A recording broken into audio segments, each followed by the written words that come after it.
कोई भी औरत जो आपसे अपने पति की बुराई कर रही हो, मर्द लोग बहुत ध्यान से सुनिएगा कि कोई भी औरत जो आपसे अपने पति की बुराई कर रही हो, वो औरत झूठी है, मक्कार है, बेवफा है। और औरतें भी ध्यान से सुन लें कि कोई भी मर्द, कोई भी आदमी अगर आपसे अपनी पत्नी की बुराई कर रहा है तो ये इस बात का सर्टिफिकेट है कि वो आदमी झूठा है, फ्रॉड है, मक्कार है, बेवफा है, उसके पीछे कोई साजिश है और वो आपसे कुछ चाहता है।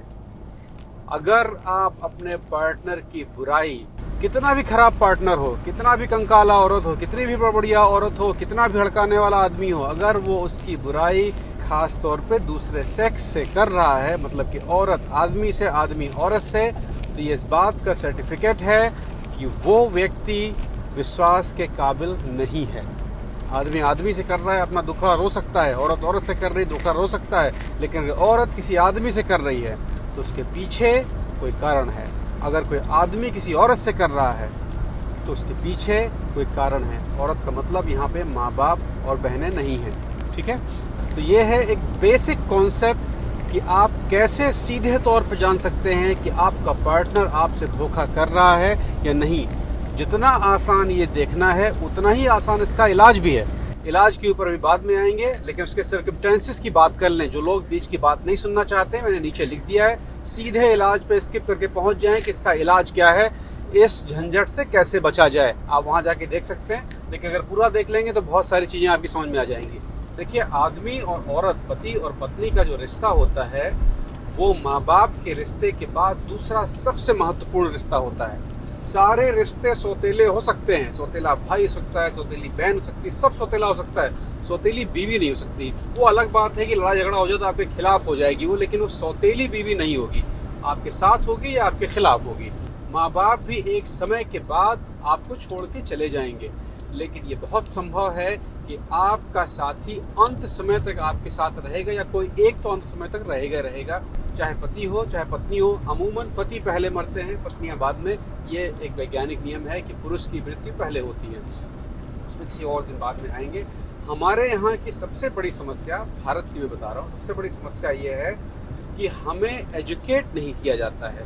हमें सेक्स एजुकेशन कह के उसमें बहुत सारी चीज़ें छुपा ली जाती हैं। मतलब कि अब पति पत्नी के बारे में आपको एजुकेट नहीं किया जाएगा, वो आप निपटो। आप बिल्कुल ऐसा ही है कि आपने एक ड्राइवर रखा और बिल्कुल नई गाड़ी उसको दे दी और नहीं बताया कि कौन सा गियर कहाँ है, वो खुद ही देखे, खुद चलाए, उसके पास लाइसेंस भी नहीं है, पहली बार जिंदगी में चला रहा है, तो जाएगा क्या करेगा, इधर उधर मारेगा ना ठोकर। बिल्कुल वही कहानी पति पत्नी और शादियों में भी होती है कि हम अपने बच्चों को डॉक्टर और इंजीनियर की पढ़ाई तो करवा देते हैं, लेकिन ज़िंदगी की पढ़ाई नहीं करवाते हैं कि कैसे अच्छा पति बने, कैसे अच्छी पत्नी बने, कैसे शिक्षित करें कि जब दो अलग अलग ध्रुव के लोग साथ में जा रहे हैं तो कैसे निपटेंगे। भाई औरतों को दबा दिया, इनको दबा दिया, लड़ाई हुआ, झगड़ा हुआ, ये सब आम बात है, बिल्कुल ये होता है।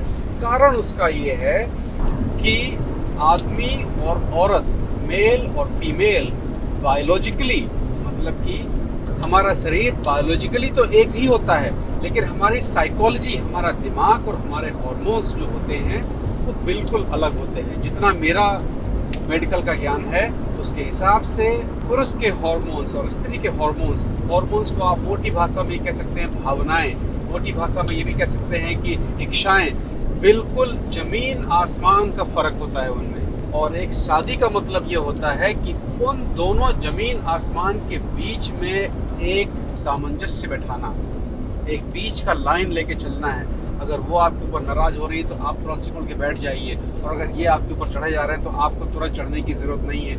ये साइकोलॉजी होती है। गलत बात वो बोल रहे हैं तो आपको बर्दाश्त करनी चाहिए, क्योंकि बर्दाश्त गलत बात ही करेंगे आप, सही बात को कहाँ बर्दाश्त करेंगे। सही बात तो सभी को सही लगती है, बर्दाश्त हमेशा गलत बात ही की जाती है। अच्छा, मैं जो लंबी लंबी बातें छोड़ रहा हूँ, ये मुझे भी ये सब सीखने में 40 साल लग गया है, लेकिन चूंकि मैं आपको ये शॉर्ट में बता रहा हूँ तो जो 40 साल मुझे लगे हैं वो शायद आपको ना लगे, या आपको और जल्दी समझ में आ जाए। तो उन रास्तों, उन मजबूरियों, उन तकलीफों से आपको ना गुजरना पड़े जहाँ से मैं गुजरा हूँ। मुझे इस तरह की कोई शिक्षा नहीं दी गई थी पहले, तो मैं भी नौसिखिए की तरह बिल्कुल गाड़ी लेके उतर गया और गलतियाँ की। गलतियां की तो जिंदगी में उसका खामियाजा भी भुगता। कभी किसी दिन और आएंगे अपनी गलतियों पे कि क्या गलतियां हुई।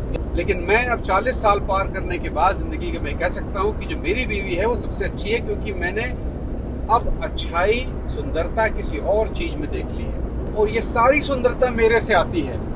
मुझे उसकी तरफ से कोई सुंदरता नहीं मिलती है। अगर मैं अपने एक्शन खराब कर दूं तो एक्शन वहां से भी खराब हो जाएगा। आप ये ध्यान रखें कि जिंदगी में आपको हमेशा वही चीज मिलती है जो आप देते हैं।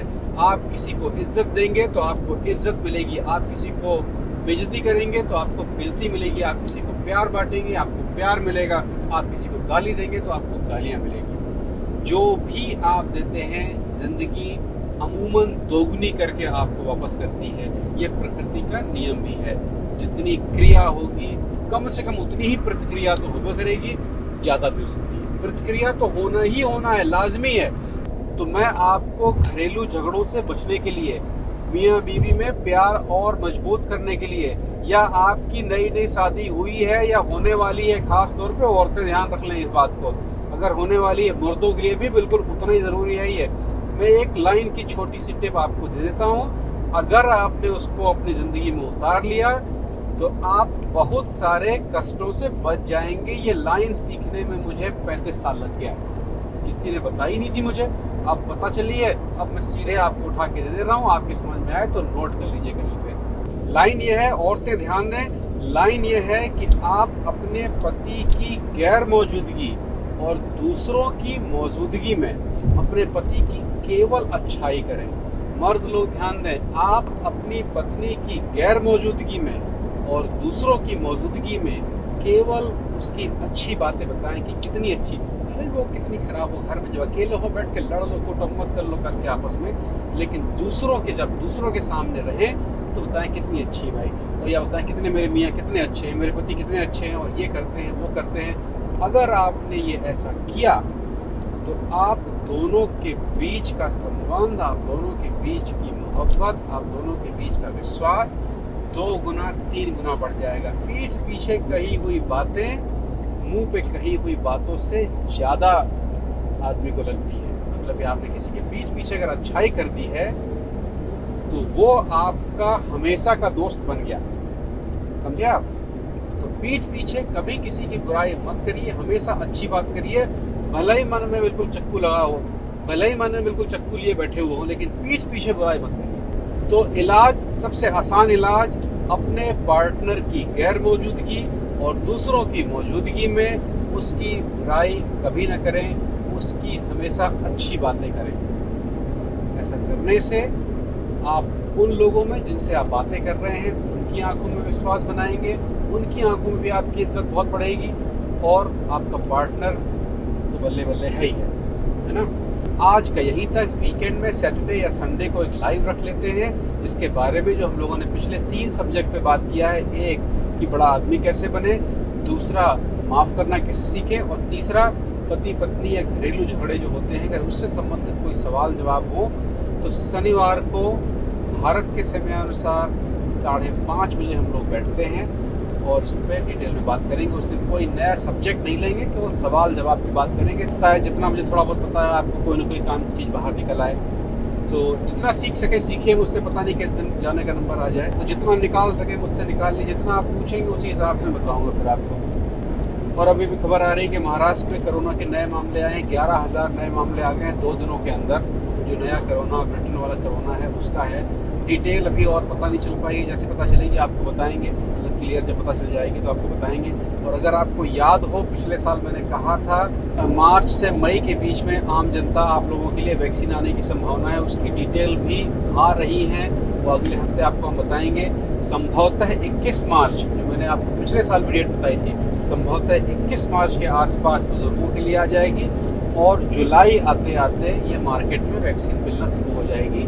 लेकिन उससे पहले अभी कोरोना की बातें फिर से खुदरी शुरू हो रही है। मुझे तो शक इस बात का भी लग रहा है कि खरीदेगा कौन अगर कोरोना नहीं होगा तो। देखिए जैसा भी होगा आने वाले एपिसोड से बताएंगे। परसों तक तो ये था कि भैया कोरोना खत्म ही हो गया, कुछ है ही नहीं, और अभी कल से महाराष्ट्र में फिर आ गया है, तो आपको बताएंगे। लेकिन बाकी दुनिया में बहुत फैला हुआ है, भारत में नहीं है खाली, बाकी सब जगह पर है, और वैक्सीनें धड़ाधड़ लग रही हैं यहाँ पर। उम्मीद की जा रही है कि मई आते आते लगभग 60% लोगों को वैक्सीन लग जाएगी पूरे यूरोप में, और तो यहाँ से कोरोना का समाप्त करने का रास्ता खुल सकता है। बाकी अपना ख्याल रखिए, 1.5 मीटर की दूरी बना के रखिए, मास्क पहनिए अगर आपके यहाँ ज़रूरी है, और अफवाहों में बताइए।